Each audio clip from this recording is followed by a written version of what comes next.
Hey,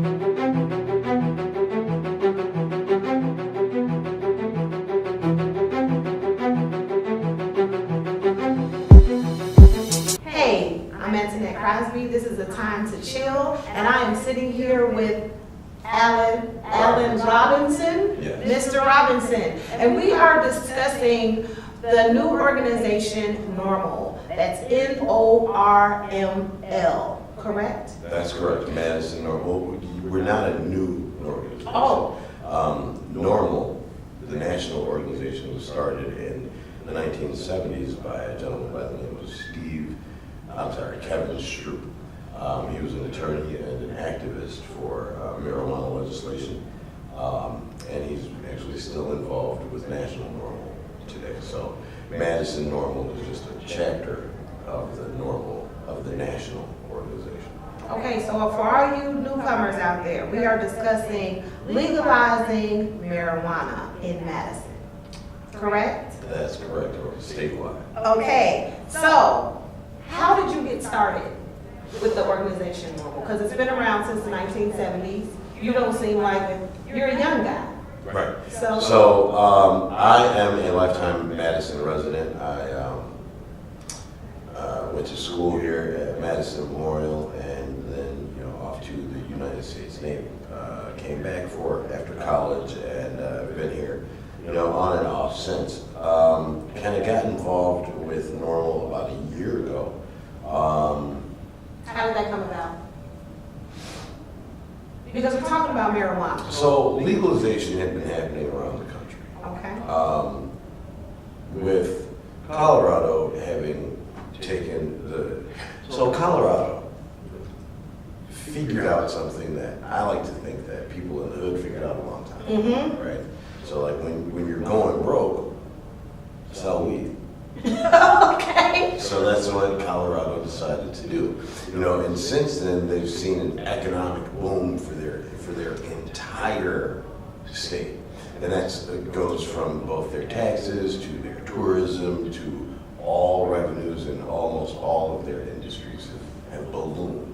So before marijuana, well, it's still illegal.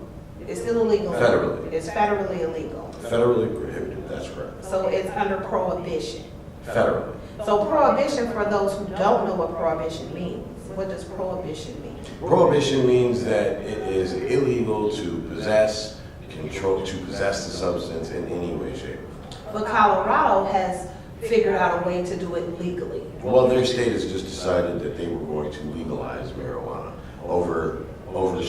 overlooking the federal prohibition, which their citizens have decided that they have a right to do. And the federal government has not decided to challenge that. Oh, because, do you think it's because of the cash flow? The federal government could. However, since Colorado did that, 8 other subsequent states have decided that they would also like to legalize marijuana. They asked the question was asked, how good is the weed? Colorado says it's really good. So, And 8 other states said we'll pass that here. so that's 9 now. So 9 states say that marijuana could have some medicinal. Along with 30 states that have medicinal legalized marijuana. Okay, so what's the difference between medical marijuana and, Recreational. so if marijuana is used as a medication, it can be legalized. But if it's It used. is legal in 30 states Okay. for medicinal purposes, meaning you have to go to a doctor, there is some ailment which the medical community in that state has decided that marijuana has shown significant benefits towards treating, and so they feel that they can recommend that, and that it will help with those ailments such as anxiety, depression, nausea, pain relief. Chronic pain relief is a huge symptom relief. It is. Because of the overprescription of opioids. Okay. So these states so far, 9 fully recreational and legal, 30 fully medicinal, will all come to the conclusion above the head of the federal government saying that we think that marijuana is both scheduled incorrectly, and we think that that it is as benign as alcohol and can be used for some benefit. Okay. Explain to me scheduling. So the federal government has a way of scheduling illegal substances in regards to, let's say, heroin, any substance is going to fall under some federal schedule. So where does marijuana? So it's a Schedule I narcotic. So it's a Schedule I narcotic means that. Schedule I narcotic means that the federal government sees it as absolutely zero medical benefit and has a high risk of addiction and potentially is terminal. You would think that being terminal is like lethality. You would think that would be a criteria point, but it's not. So. Okay. So it's scheduled right along the side of heroin. Right. However, methamphetamine is a Schedule II narcotic. So they're scheduling Cocaine. that above cocaine. Cocaine is a Schedule II narcotic. And heroin? Heroin is not. Heroin is a Schedule I narcotic. So that's heroin and marijuana Like is. oxycodone, right? So, but heroin. Anyone who knows cannabis knows that cannabis is not like heroin. It's definitely not. Definitely not. Now, is marijuana addictive? You know, Or is that I'll be just any perfectly drug? honest in saying that. I'll be perfectly honest in saying that we don't have enough research on marijuana to know whether or not it is addictive in some way, shape, or form or not. All of our early findings suggest that it is not physically addictive. Okay, all right. September 20, let me see, explain what happened Thursday, September 28th. They had some letters. Okay, so I read in the bio that we have until the end of October to write the FDA some letters pertaining to our opinion on why we think That marijuana should be rescheduled. That's correct. Yes. So the FDA would then they were petitioning the public for their opinion on whether or not marijuana should be rescheduled from being a Schedule I narcotic to being something else. And then they're going to essentially take that into consideration and decide whether or not they're going to reschedule marijuana.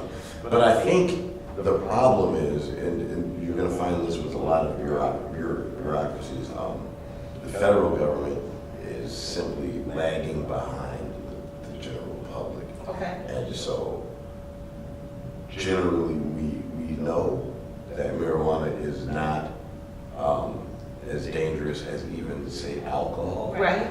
In Wisconsin, we know that the most dangerous thing about marijuana is that it is illegal. Okay, in Wisconsin. Absolutely. That's the most dangerous thing about cannabis. It is illegal. That it continues to be illegal. So with these letters, We hope to see a rescheduling of the drug. okay, so if there's a rescheduling of the drug, then if there is a rescheduling of the drug, then maybe do you think Madison will consider? What can happen to make Madison could reconsider and legalize marijuana? So Madison, as a city, doesn't have any authority to change the state constitution. That would have to be a state legislature. Sure, move. So we would have to petition our state legislator. So what happens here? Because we don't have, the process goes like this. Our county boards decide what goes on the ballots for each election. They decide what issues are going to be taken up on the ballot, and they decide whether or not certain referenda are going to be placed on the ballot. Well, in 16 counties, we now have referenda that address the question of cannabis in some way or another. Whether it should be, do you think cannabis should be fully legalized or just medicinally legalized in Wisconsin? That gives us a total of 52% of the population of Wisconsin being able to voice their opinion on November 6th in regards to cannabis legalization. So what we hope to see is that the overwhelming support for cannabis legalization will both spread to the rest of the ballot and hopefully move out some of those individuals that don't see cannabis legalization being a reality. Because the truth of the matter is, we have certain members of our legislative body that simply does not want to legalize cannabis because they've decided that the war on drugs and our current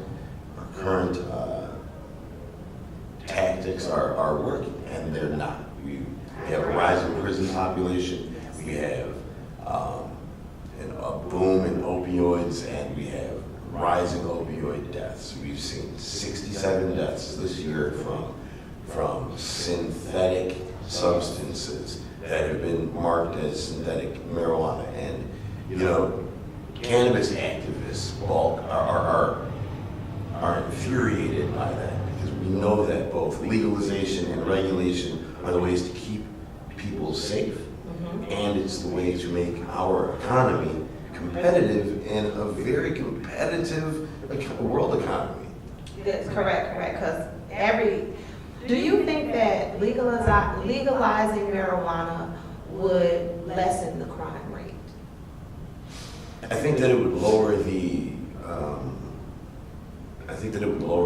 burden on the police force. Certainly. I also think that it would keep, typical citizens safe. Just the idea that because you smell like a plant, okay. All right. Is it fair to an individual can search you or give you a hard time? That seems on its face. Doesn't that seem ridiculous? Yes. Wouldn't it be ridiculous if someone said, "Oh my, you smell like corn. We should search your car now"? Yeah. Yes. Suspicious. On its face, it seems ridiculous. Yeah. And so I think that we need to try to really have a paradigm shift, which is just a perspective change on the way that we've been viewing marijuana. We cannot take the reefer madness approach. We have to take a sensible and logical approach to legalization and regulation. I like that, and I do agree with that. Well, Scott Walker signed the hemp bill law. He's an idiot. Okay, you don't agree with the hemp bill law being passed at I agree with November the hemp bill. 30th? The hemp bill's great. Scott Walker is an idiot. Okay, well, do explain. Our current governor believes that marijuana is a gateway drug. That is a theory that has been refuted over and over and over and over again. Okay. So that he would stick with it would mean that he's an idiot. Okay. That's why I made that statement. Okay. So, but he signed the law bill, the hemp. So that was passed in error. CBD is legal in Wisconsin because CBD is a byproduct of hemp. The hemp bill, because hemp farming in Wisconsin was a huge industry. Oh, wow. The hypocrisy of it all. Go ahead. It was gigantic before the prohibition of cannabis.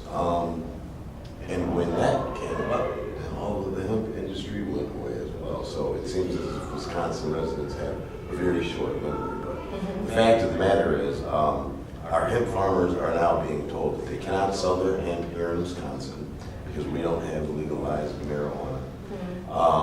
Of course they can. They just simply, there are a bunch of hurdles that they have to go through in order to do these things. And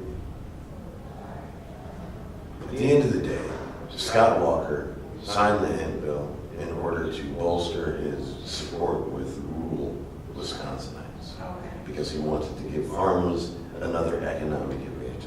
All right. What he didn't mean to do was to allow in CBD. CBD, or cannabidiol, which that's what it is, cannabidiol, right? What is it? Is it the oil from the cannabis? So- Because there's two components in marijuana. You have CBD and you have the THC.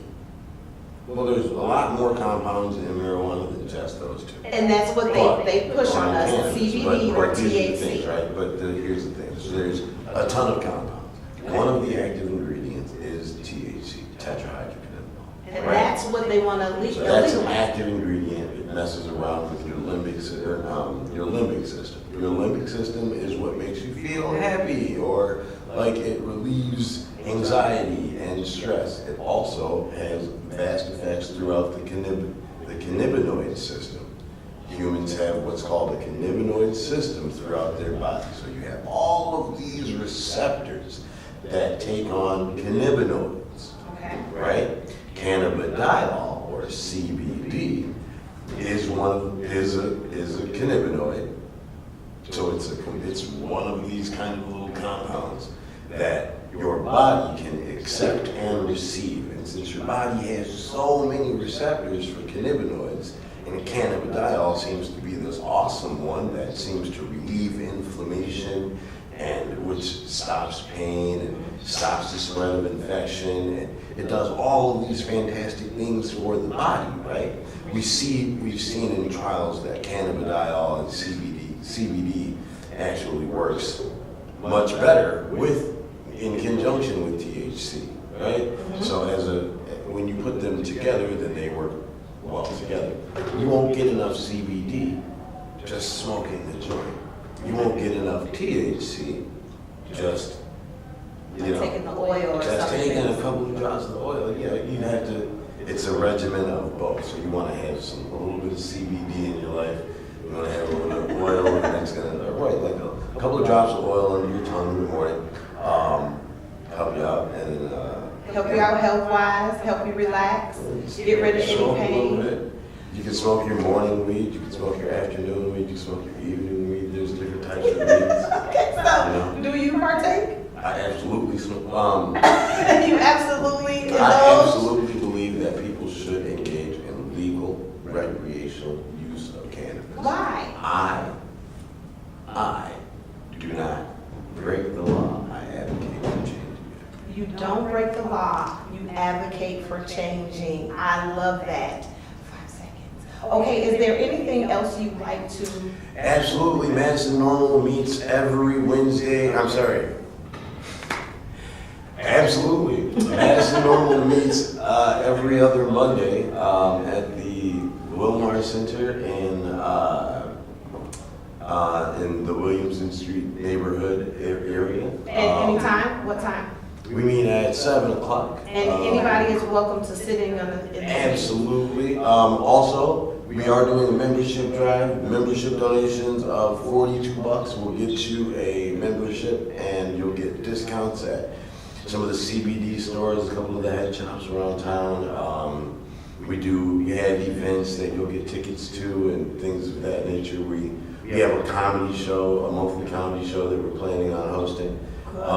Madison Norml is really dedicated to not only educating the public and getting awareness about cannabis out, we're also very dedicated to outreach and community development and building that community role. I So, love that. If come on out and anyone wants support. to be on the committee, can anyone get on the committee? So, How can you do that? as far as the board of directors, we are a public organization, and so those members are voted on annually by the body of active members, and then they serve a term for the year. So I was elected to the board of directors this year as the communications director, along with a new board member, Brian Simonson, our deputy director, and yeah. Well, how can we get in touch with Norml? So again, MadisonNorml.org is our website. You can reach out to us on Facebook, just a quick Norml search, Madison Norml. That's Norml. You can also find us at the Wilmar Neighborhood Center every other Monday. At 7 o'clock. Where do we go to vote if we want to vote to get the ticket on the referendum? So, on the referendum, that's going to be on your ballot. So register to vote. What do we look for? on the ballot. For those who don't vote, who say voting doesn't matter, who Voting say does matter. they're gonna do whatever they wanna do. They're not gonna do whatever they wanna do. by the way. Please give us some just slight information. The only way that they do whatever they want to do Is is because if you you don't don't vote. ask, you don't voice your opinion. You have to say, you have to say so. A closed mouth won't get fed.